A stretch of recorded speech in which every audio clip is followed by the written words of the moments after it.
Hello, good morning and welcome to WhiteDetails. In this episode, we're going to take a look around the WhiteDetails headquarters. Follow me.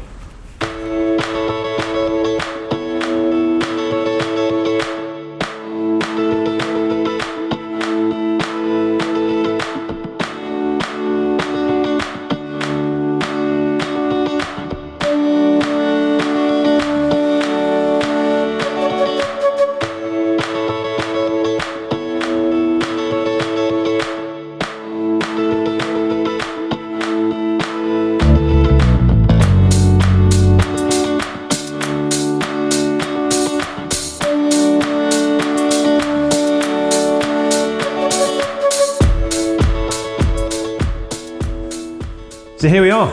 Welcome to the WhiteDetails unit. Those that have been on the channel and seen the videos before will recognize this surroundings. If you're new here, my name is Jim White of WhiteDetails, vehicle detailing specialist based in the outskirts of Lincoln in the United Kingdom.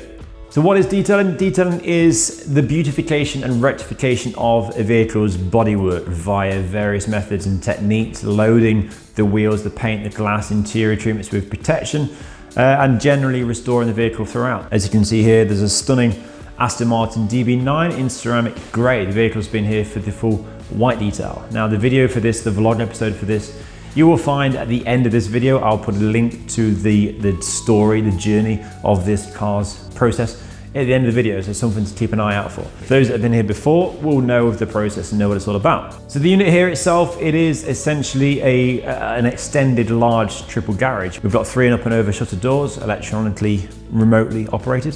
The footprint, lots of questions come in on the channel and emails asking for the dimensions. It's about 1,100 square feet or just below 1,100 square feet. So this side of the unit is, as you can see, it's a twin bay, it's a double bay here. This is essentially sort of the workshop area. We have the scissor lift sunk into the floor here.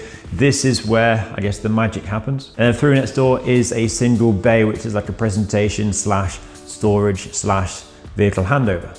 So as I said, based on the outskirts of Lincoln, probably a stone's throw, 8-9 miles from the city centre. I quite like being not so much in the middle of nowhere, but it's nice to be uninterrupted, let's say. If you were city centre based or the edge of town, you get lots of knocks on the doors, and when you've got your head down, when you're polishing, when you're correcting, when you're in the zone, you're sort of here for the journey. And you hear if any interruptions throughout the day, it's nice to be able to be appointment only, basically. So starting with some of the equipment, I guess in this place is well kitted out. It's sort of a modern build. Been here since early 2015, so it was like a custom slate and custom build.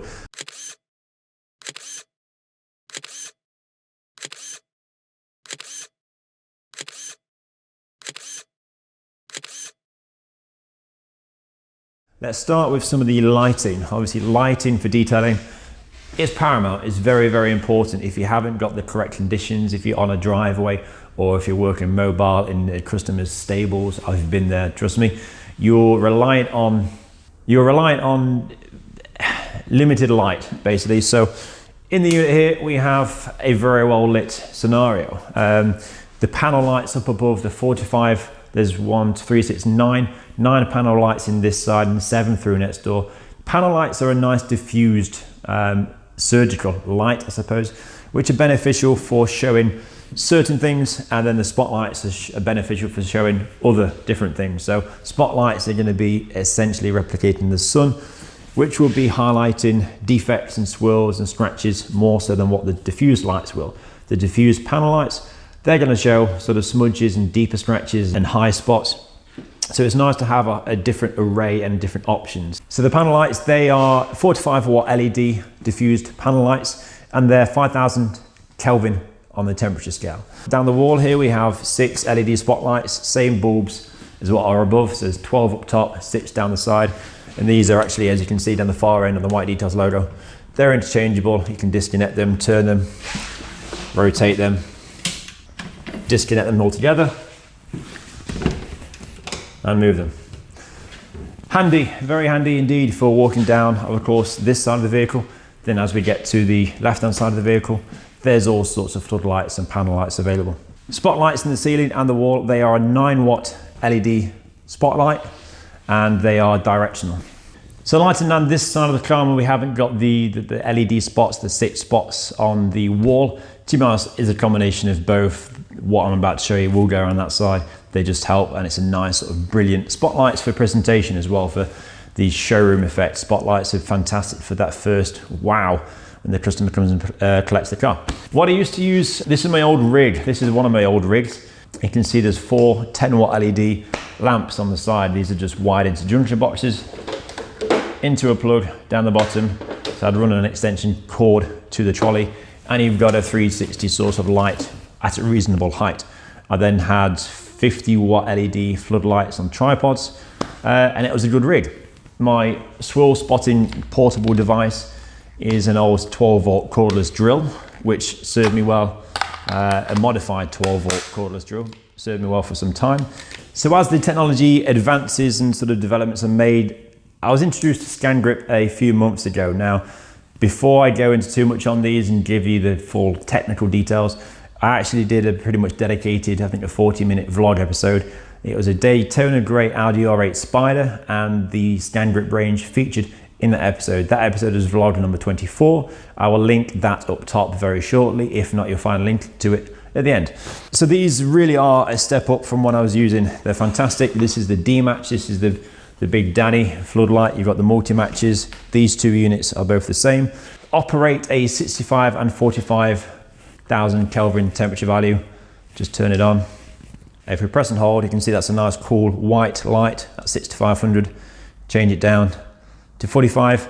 Again, in vlog 24, I'll talk about the differences. And so it's dimmable, and these ones you can see are portable. So they've got battery as well as the ability to operate on cord. Having the casters really makes life easy, and the lack of a cable in the first place, there's less chance of you tripping or hazards and that sort of stuff. So the fixed units down this side will highlight things from a distance. So on the portable side of things, with the lighting, Scangrip's lights, you've got the little pen torch, which is sort of convenient if you just want to hook it over your jacket pocket or on your trousers on these sides, or if you leave it in the car if you've got quotes to do. You've got the eye match, the Scangrip eye match head torch, which again, I'm sure if you've been on videos before, you'll have seen me using this for interior footage and for engine bays convenience. But perhaps the most used Scangrip piece of equipment overall has to be the Sun Match. The Sun Match is a handheld, so this basically replaces my 12-volt cordless drill, which is modified. Similar to the floodlights, 6500, 4500 temperatures. It's got various brightnesses. You can see there, it steps up to a bigger brightness. It's got the hook over the top, IP65 rated, extremely durable, and it's got a magnetic base, which is actually pretty convenient and actually comes into its own for times like this. You can push it down the side of the side skirt as you're polishing. You wouldn't normally be able to get a tripod or anything else in that area. So pretty much the lighting covered there, I think, up top, down the side, spotlights, floodlights, old, new. So whilst we're here, we'll talk about the scissor lift. This unit is the Ultimotech 7330. It's a full height lift. It's a 3-ton jack, and it's an in-floor unit. So as you can see, we're going up, we're extending, we're going almost to the very top, but we're going to leave the locks here. We're going to drop it down, and now it sits on the mechanical safeties. So this is the operation tower. As you can see, Ultimotech in the brand. This is a question that I sort of get asked quite often.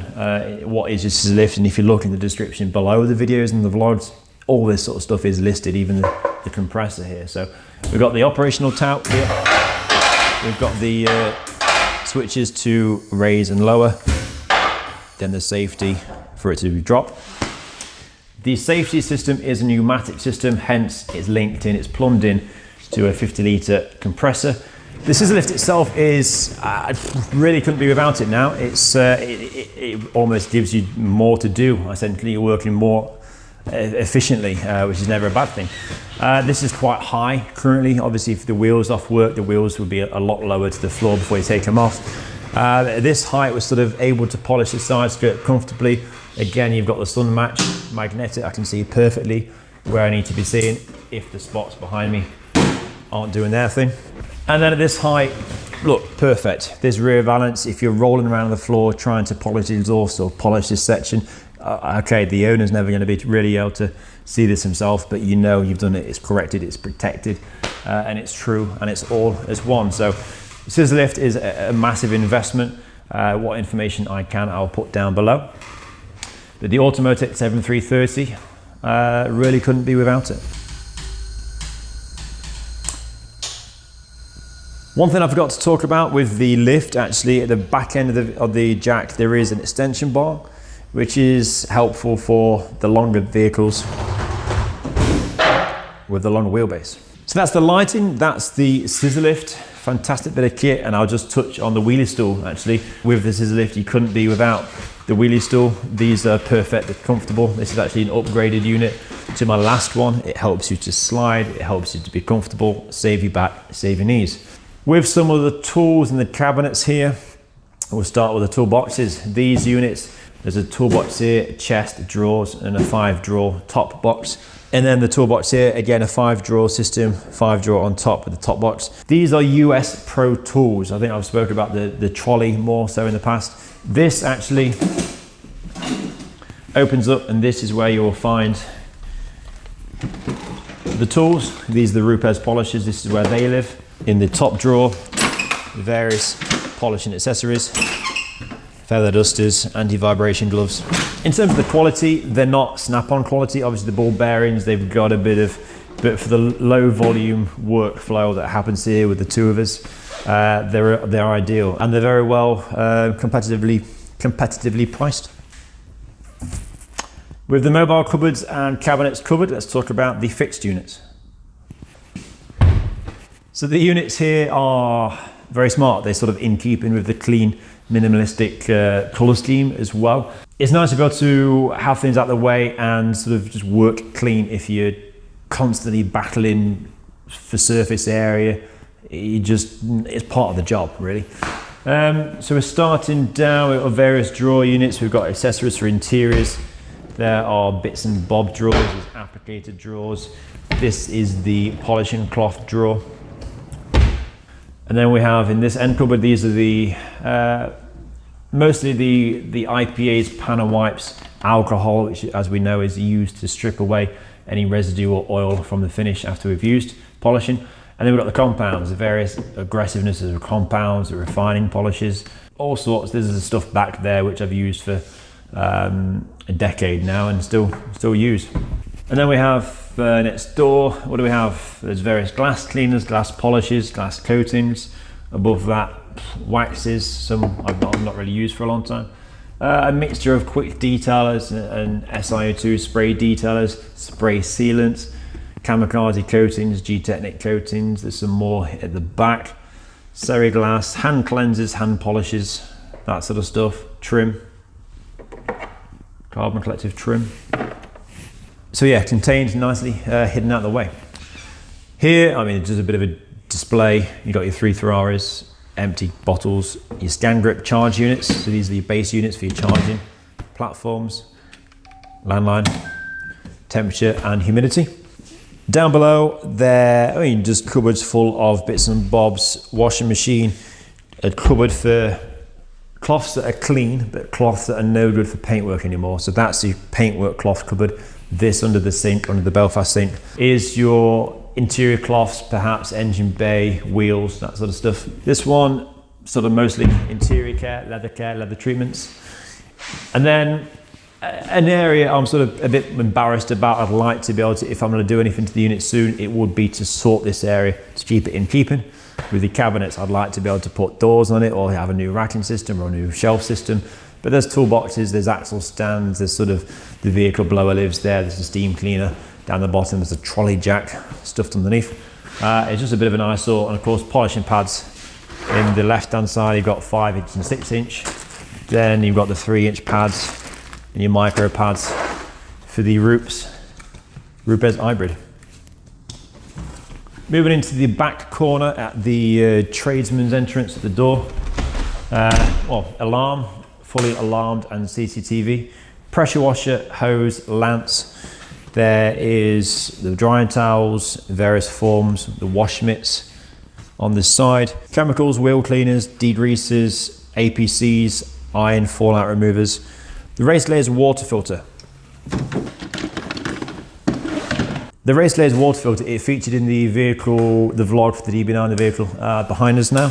It's taking the impurities out of the hard water. So if you're caught with a sunny morning and you want to be able to safely wash the vehicle down without the fear of mineral depositing on the vehicle surface when you're washing the car, it's pure. The water almost feels light. It's brilliant. And this unit itself, this is a 14 litre, the doo-doo a 7 litre, and the doo-doo I think a 25 as well. Doo-doo. One of the beauties with this one is this is the inlet, so that's to your tap, and this one's to your pressure washer. So this is one that actually allows you to operate this with the use of a pressure washer. Some of the other ones are literally just as a final rinse aid. So you're using the pressure washer with the normal tap water, and then you go on to the final rinse. Worth looking into these. These drawer units, I mean, I've spoken about these before. These are the detail guards. These sit on the vehicle's wheel to allow cables and lances not to get trapped. AM clay. Doo-doo. Doo-doo. Various dirty cloths for exhaust, tar deposits, for under the chassis, tar deposits, muck boots to keep my feet dry.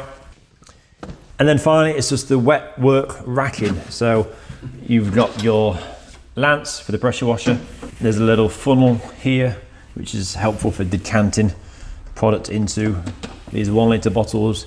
Shampoos, APCs, bug removers, quick detailers, various snow foams, the G-Technic range, W64, APC and wash, the 5 litre quantities, AM details, APC, TARDIS. Then the two buckets with wash accessories down the bottom for wheels, a third bucket for the wheels themselves. And that's really that corner done. Let's talk about the shutter doors.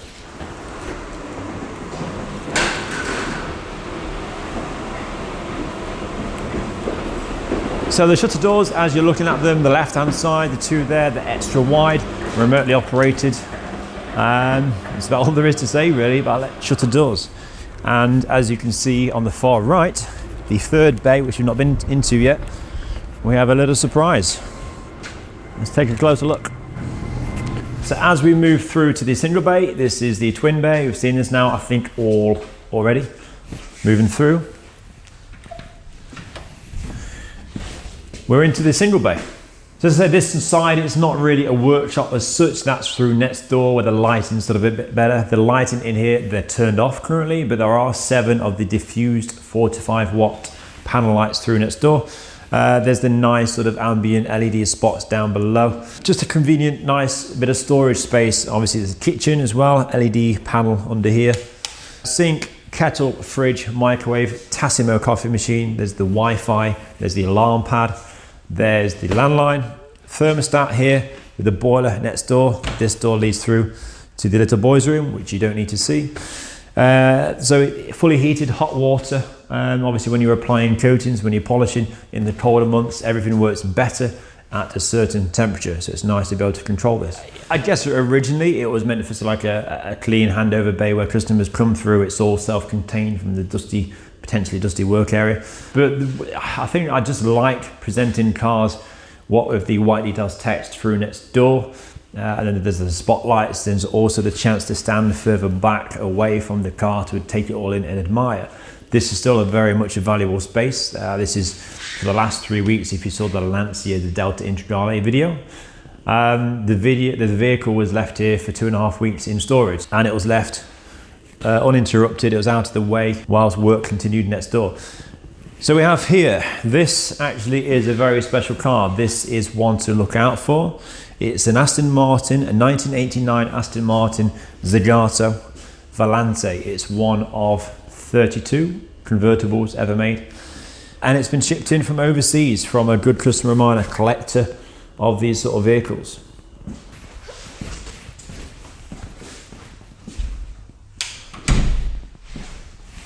Oh, I think that's pretty much it. I hope that's everything wrapped up. It's been an interesting little project. It's been something I've been meaning to do for a little while now. In fact, I did record this unit tour the very first thing in January. So over the Christmas period, over the New Year, I deep cleaned the unit and flushed the scissor lift and did everything to ready this project. But I didn't have a mic. Now, The eagle-eyed among you will have spotted I'm wearing a lapel mic. And actually, hopefully this has come together quite well. Bit of a behind the scenes, bit of a showcase of the surroundings here. I virtually live at this premises, the amount of hours that go on here. So the DB9, stay tuned for the update on this afternoon, this evening, this weekend. I'll be editing the footage, the vlog for this vehicle, showing the transformation, showing the journey. Stay tuned for the Zagato next door. That's an upcoming vlog episode. Thanks to those that have shown support and send through the messages. It's most appreciated, the kind support. Instagram, Facebook, Twitter, and the subscribers on YouTube. The growth on the channel is pretty amazing. And here's to the next 14,000 on the channel. And I think that's me done.